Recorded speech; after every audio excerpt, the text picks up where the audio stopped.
Bonjour Elisabeth, Bonjour Laurence, je suis ravie d'être ici.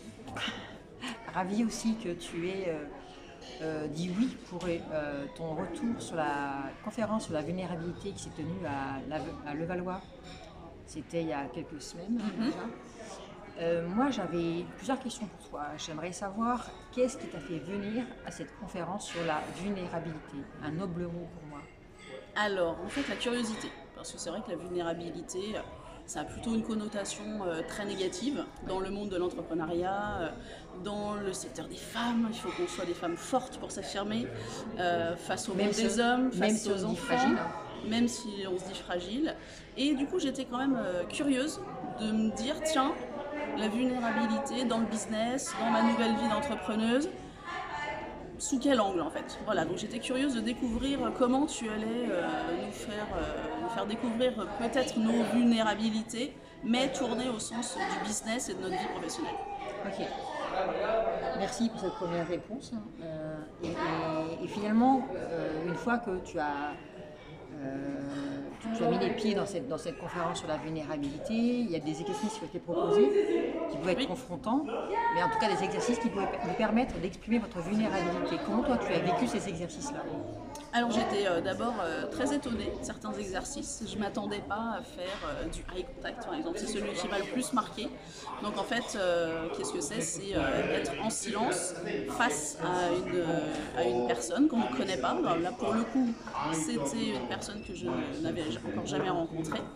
Et pendant ce moment de silence, en fait, on se regarde droit dans les yeux, sans rien dire. Et en fait, je me suis aperçue qu'on pouvait vraiment transmettre et capter énormément de choses, qu'elles soient émotionnelles, parfois à un moment donné on a eu envie de rire et donc on a souri ensemble. À d'autres moments, selon les pensées, les larmes peuvent monter. J'ai certaines personnes qui m'ont dit qu'elles avaient pleuré ensemble. Donc c'est vraiment sans la parole, on peut aussi transmettre énormément de choses et ça m'a agréablement étonnée cet exercice. Ok. Et je dirais, avec quoi es-tu reparti comme tips, astuces pour ta vie d'entrepreneur par rapport Alors, à cette thématique de la vulnérabilité? mais en fait, ça m'a un petit peu décomplexé sur le fait que, bah oui, moi je suis plutôt du genre à voir le verre à moitié plein. Je suis plutôt une optimiste, je suis plutôt quelqu'un qui aime profiter de la vie et qui aime les choses merveilleuses de la vie, et surtout de ne pas s'arrêter aux obstacles. Et en fait, je pense que j'ai un peu moins considéré la vulnérabilité avec cette étiquette d'émotions négatives. C'est-à-dire qu'aujourd'hui, je sais et je m'efforce de transmettre aussi que être vulnérable, c'est pas être faible, c'est pas être moins bon que les autres, c'est pas, ça ne dessert pas forcément sa vie quotidienne et son business. Et tu nous as fait découvrir un angle de la vulnérabilité qui peut vraiment aider à questionner parfois, questionner des étapes dans sa vie d'entrepreneur, questionner des choix qu'on a à faire. Et donc, ouais, je le garde comme une carte alliée maintenant plus qu'une émotion négative en tout cas. Ok, merci beaucoup. Et donc, je vois qu'avec ta vie d'entrepreneur, cette conférence-là va te permet déjà d'avancer, de voir la relation à l'autre et la relation à toi sous un autre angle. D'accord? Et donc aujourd'hui, à qui conseillerais-tu cette conférence sur la vulnérabilité? Je fais des ateliers sur la vulnérabilité. Donc là, c'est du one-to-one, et je fais donc des conférences comme celle à laquelle tu as assisté. À qui, à quel public personnel, professionnel, à quel public toi tu conseillerais cette conférence sur la vulnérabilité ou un atelier en one-to-one sur la vulnérabilité? Alors, je pense à plusieurs types de personnes. En fait, déjà des entrepreneurs qui peuvent être dans une phase de questionnement, c'est-à-dire est-ce que je vais être assez forte pour me lancer, des personnes qui sont salariées par exemple, comme moi je l'étais pendant 25 ans, qui se posent la question d'un changement de vie, de passer sur la vie d'entrepreneur. Est-ce que je vais être assez solide? Est-ce que je vais être assez costaud? Est-ce que je suis capée pour ça? En fait, ces personnes-là peuvent découvrir aussi que dans leur part de vulnérabilité, elles peuvent découvrir autre chose, justement, que l'étiquette faiblesse qu'on a toujours.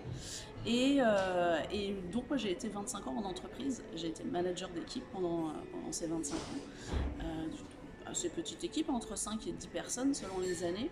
Et en fait, c'est vraiment des sujets sur l'émotion dont on parle absolument jamais.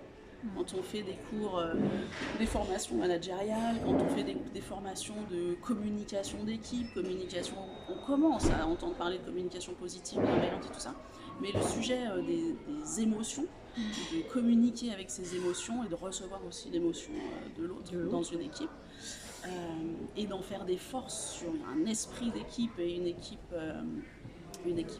complémentaire. Je pense que ça peut apporter beaucoup de choses et surtout, moi c'est ce que j'aime aussi, c'est essayer de voir les choses établies sous des angles différents. Et j'aurais bien aimé qu'on m'inclue ces sujets-là dans mes formations managériales. Ça aurait pu m'aider dans certains cas, ça aurait pu m'aider. Et puis c'est vrai que maintenant on entend beaucoup parler de burn-out, de charge mentale et tout ça. Et ce serait bien que ce type de sujet soit abordé avant la phase de burn-out. Tout à fait. Eh bien, si vous êtes DRH ou dirigeante, vous savez aussi contacter le luxe de soi. Donc je vais me présenter et après Elisabeth va se présenter. Je suis Laurence Louard, coach sensoriel et vulnérable assumé pour avoir vécu la vulnérabilité financière, la vulnérabilité émotionnelle et j'en suis ressortie beaucoup plus forte.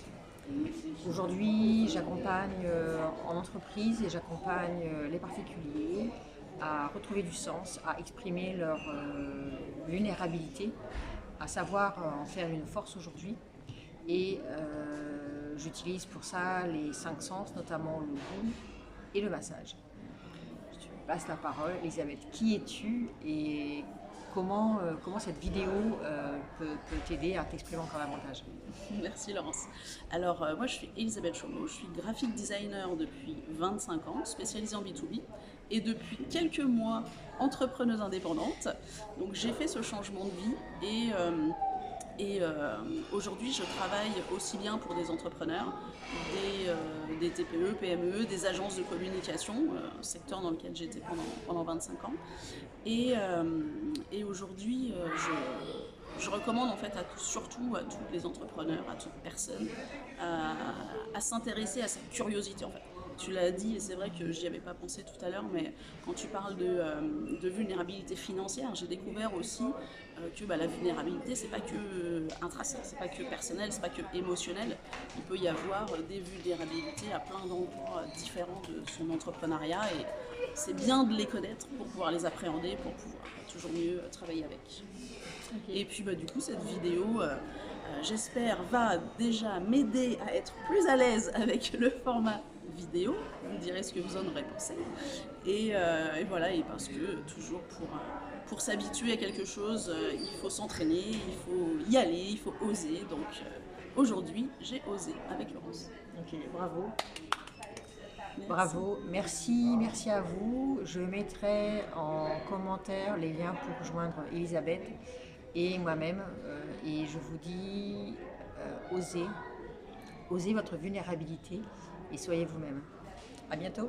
Merci.